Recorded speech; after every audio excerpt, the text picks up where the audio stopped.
Hi అండి, welcome to worth yards. ఇది చూస్తున్న సైట్ మనకి 38 గుంటల సైట్కి ఇది బీటీ రోడ్ అండి. ఈ బీటీ రోడ్కి మనకు ఒక 38 గుంటల సైట్ వచ్చిందండి. ఈ సైట్ చుట్టూ మనకు కడీలేసి ఉన్నాయండి. ఈ బీటీ రోడ్కు ముందు 1 కిలోమీటర్ ముందు మనకు డబల్ రోడ్ ఉంటుందండి. డబల్ రోడ్కి ఒక 1 కిలోమీటర్ లోపల ఈ సైట్ అండి.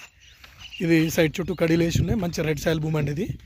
ఇది మనకు గుంట వచ్చేసి 1,20,000 చెప్తున్నారండి. ఇది మంచి రోడ్ పే చాలా బాగుంటుందండి. మంచి రెడ్ సాయిల్ భూమి అండి. ఇది మనకు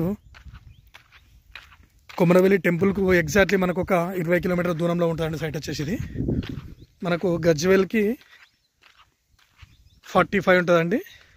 షామీర్పేటకి 75 కిలోమీటర్స్ దూరంలో సైట్ ఉంటుందండి. ఇది మంచి రెడ్ సాయిల్ భూమి అండి. ఇది ఫామ్ హౌస్కు చాలా బాగుంటుందండి సైట్ వచ్చేసి. ఎందుకంటే ముందు కూడా దీని అవతల కూడా మనకి మ్యాంగో గార్డెన్ ఫామ్ హౌజులు చాలా ఉన్నాయండి. ఇది మంచి రెడ్ సాయిల్ భూమి అండి. ఇది సైడ్ చుట్టూ గడీలు ఉన్నాయండి. మంచి రోడ్ ఫేస్ కూడా చాలా బాగుంటుందండి. అక్కడ మనకు ముందు అక్కడి నుంచి ఈ చివరి వరకు రోడ్ ఫేస్ అండి. ఇది చాలా బాగుంటుంది సైట్ అండి. ఇది మనకు 1,20,000 చెప్తున్నారు. కొంచెమే నెగోషియబుల్ అండి. మనకి ఏమున్నా 5 నుంచి 10,000 మాత్రమే తగ్గుతాయండి సైట్లో. మంచి రెడ్ సాయిల్ భూమి అండి. 38 గుంటల సైట్. ఇది మంచి సైట్ అండి. ఇది ముందుకు మనం చూస్తే మ్యాంగో గార్డెన్ నుంచి వెళ్ళి అక్కడ మనకు కనిపించేది కూడా ఒక మిల్ అండి. ఇది మనకు ఫామ్ ఆయిల్ మిల్ పక్కనే అండి. అది కనిపించేది మనకు ఫామ్ ఆయిల్ మిల్ అండి. అది